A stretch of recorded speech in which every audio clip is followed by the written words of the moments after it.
Kamusta Cancerians? Welcome to Like a Tarot. Gamit itong angel number mo, alamin natin kung ano message ng namayapang person or loved one.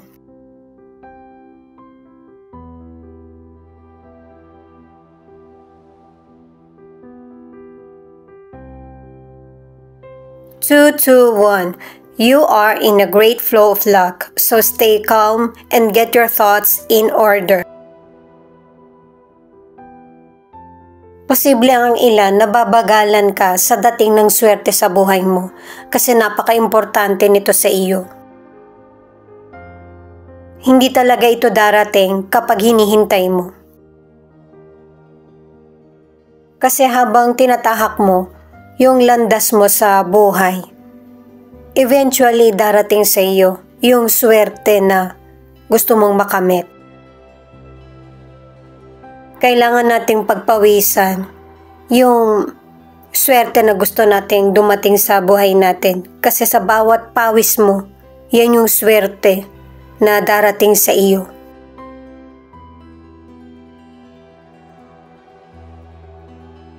Ibig sabihin nito ay binigyan ka na ng may kapal ng talento or abilidad na para magawa mo yung swerte na gusto mong makamit. Kasi lahat ng nangyayari sa buhay natin ay connected. Isipin mo na lang kung bakit magaling kang magkumpuni, bakit magaling kang kumanta or sumayaw, magagamit mo ba yan? Pwedeng magamit mo sa trabaho yung abilidad mo or mapasaya mo yung kapwa mo. May ilang Cancerian din na malakas yung kutob mo. Nagagamit mo ito sa mga mahirap na sitwasyon. At saka hindi ka ililigaw ng landas. Ibibigay sa iyo ng universe kung ano yung kailangan mo sa buhay mo. Kaya maging kalma. Para sa mga bagong viewers, ang reading na ito ay timeless reading. General reading, anuman ang edad mo or gender mo. Guide reading lamang ito. Hindi rin magre-resonate sa lahat kaya kunin mo lang ang akma sa sitwasyon mo. Ikaw na magpalit kung si person mo ito o ikaw. Ito ang start ng 1-week reading mo.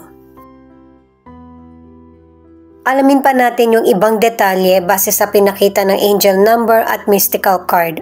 Kung ano pa yung pagbabago mangyayari sa buhay mo.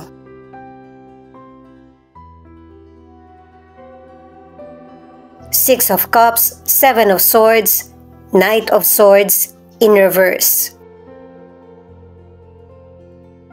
Itong mga cards mo pinapakita na may ilang Cancerian na restricted yung galaw mo or yung mga gusto mo. Pero nagpaplano ka rin para sa sarili mo. Kasi huminto yung yung oras mo. Dahil sa pag-iintindi sa family or sa person na kailangan ng tulong mo.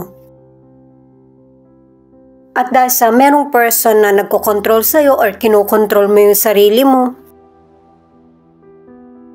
Kaya may ilang Cancerian na kahit may plano ka na, hindi mo natutuloy.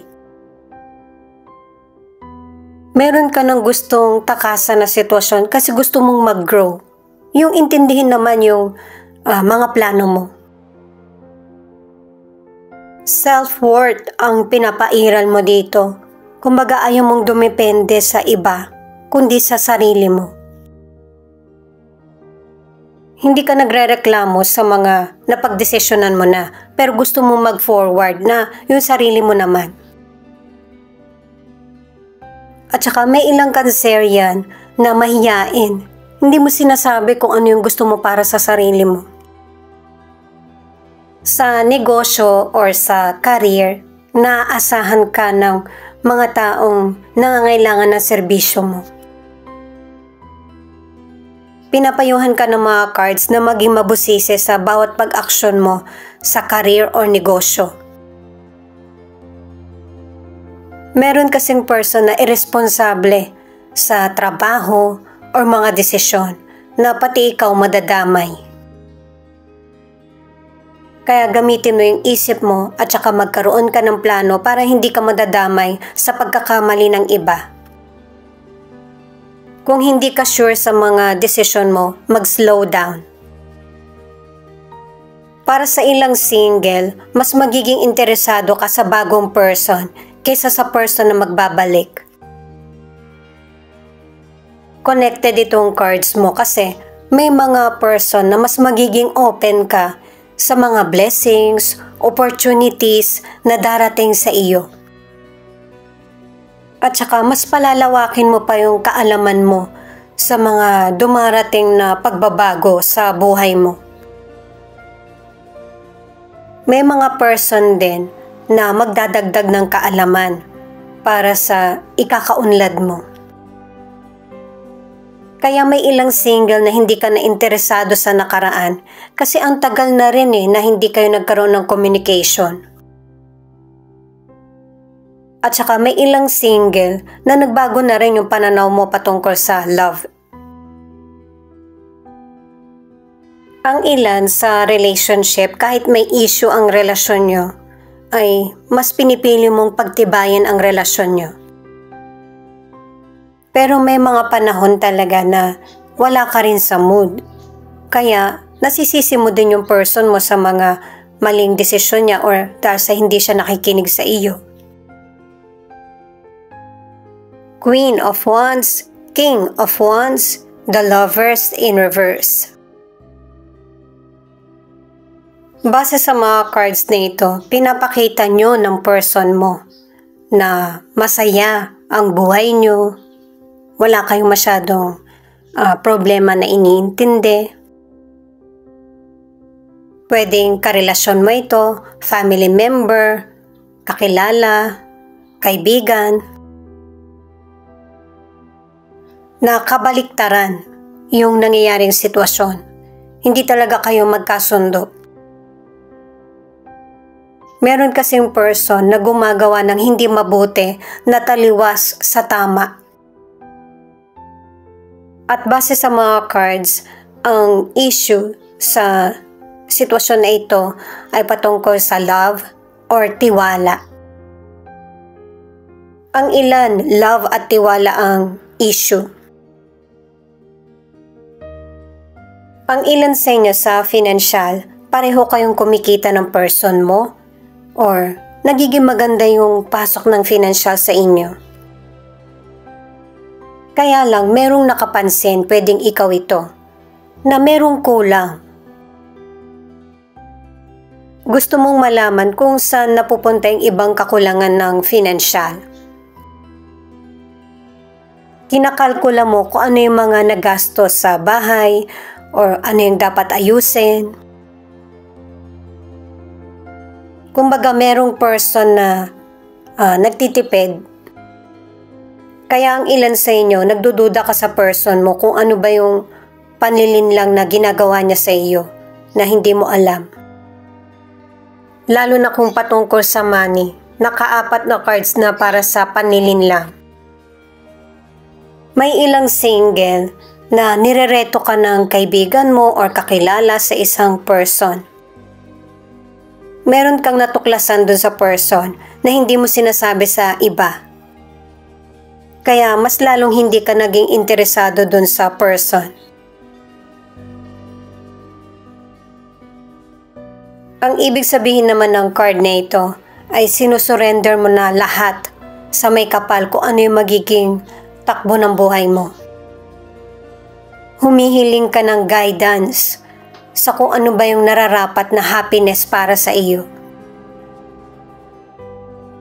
Tutulungan ka ng spirit guide mo at magagamit mo dito yung talas ng kutob mo. Kung ano na yung kailangan sa buhay mo at hindi na dapat manatili pa. Pwedeng karir ito, negosyo, or relasyon. Kaya may magulong sitwasyon kang tinatahak kasi hindi hahayaan ng universe na wala kang alam sa situation. Deserve mo ang maging happy anuman ang estado ng relasyon mo or koneksyon. Ang ilan sa relationship, kahit magulo yung relationship nyo, merong betrayal, or may mga issue na nahihirapan kayong pag-usapan ng person mo, mananatili pa rin kayo na magkarelasyon or magsasama. Mareresolbahan niyo yung mahirap na issue sa relasyon. The Devil, Ace of Cups, Justice in Reverse. Itong mga cards na ito ang nagpapatunay na yung person na mahalaga sa iyo ay yung bang naliligaw ng landas. At kahit na gusto mo tong solusyonan, hindi pa sa ngayon na magkakaroon ng agarang solusyon. Kaya sinabi sa angel number mo na maging kalma at saka yung bang isaayos kung ano yung nararapat. Huwag kang padala sa emosyon mo kasi sa sitwasyon na ito, hindi yun yung kailangan, kundi yung kaisipan mo, pasensya, at communication sa nasasangkot. Sa kalusugan, huwag abusuhin ang katawan, kahit na tingin mo kaya mo pa. Huwag pilitin yung sarili, lalo na kung tingin mo, hindi kaya ng katawan mo. Ang ilan sa inyo, pregnant, kaya hindi maganda yung kondisyon ng panlasa mo o kaya yung mood mo. Ang ilan sa inyo, dahil nga sa pregnant yung person mo or pregnant ka, malakas kang kumain. Pero hinay-hinay, mas kainin yung masustansya. At saka yung hindi ka ma-overweight. Ang ilang single, mag-ingat sa potential person na mapilit, makulit, at saka yung nanunubok. Meron kasing person na meron na talaga siyang karelasyon pero gusto ka rin niya. Kung paiiralin mo yung puso mo para sa sarili mo, magiging magulo yung situation mo kapag itong person na ito ang nakarelasyon mo. Kung sweet siya sa iyo noon, hindi yun magtatagal. Magbabago yung feelings niya.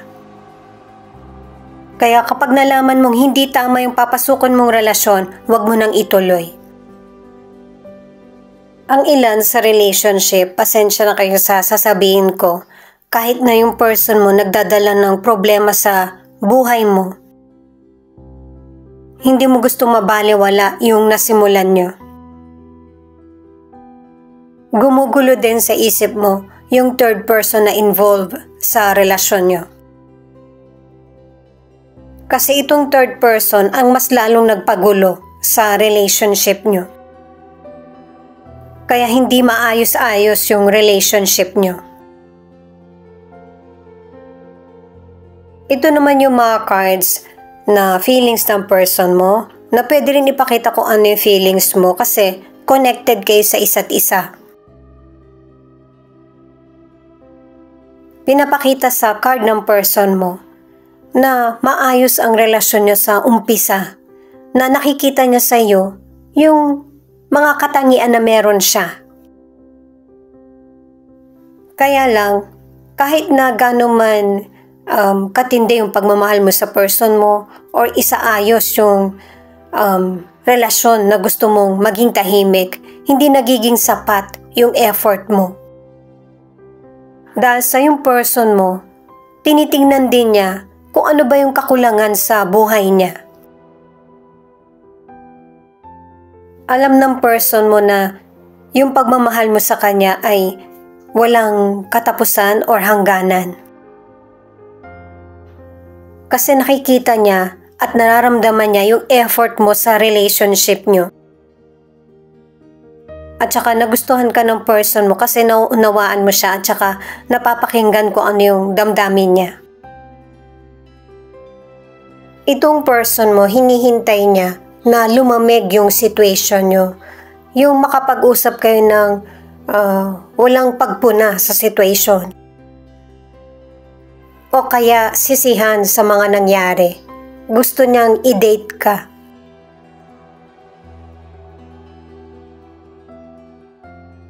Iiwas din itong person mo kapag kinumpronta mo siya kung ano ba yung problema niya. Meron din tong tinatakasan na situation na hindi niya kayang panindigan or harapin. At dahil sa meron siyang sitwasyon na hindi pinagpatuloy, ikaw yung nadadamay. Or ikaw yung humaharap. Matagal na kayong magkarelasyon ng person mo. At saka yung mga nagawa niyang pagkakamali ay inuulit niya sa isip niya. At saka pwedeng ikaw rin ito na iniisip mo kung ano ba yung pinagmulan ng problema sa relasyon nyo.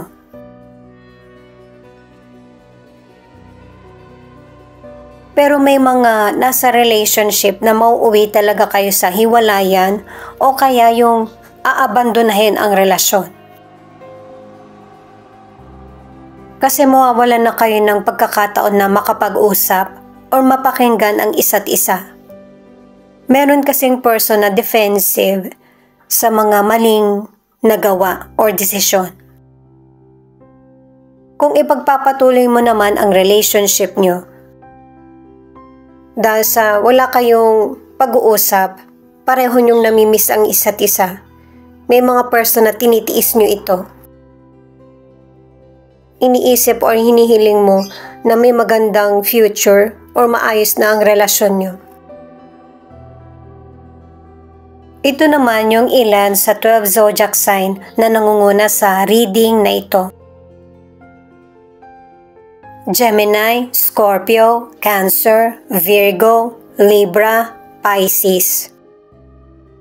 At saka sa relationship hanggat maaari, yung kayo ng person mo ang mag-ayos nito. Huwag niyong hayaan na may makialam na iba. Mas maayos niyo ang relasyon ng kayong dalawa lang. Ito naman yung mga letra na posibleng andito yung letra ng pangalan ng person mo or letra ng pangalan mo. L, T, A, O, W, R, K, X.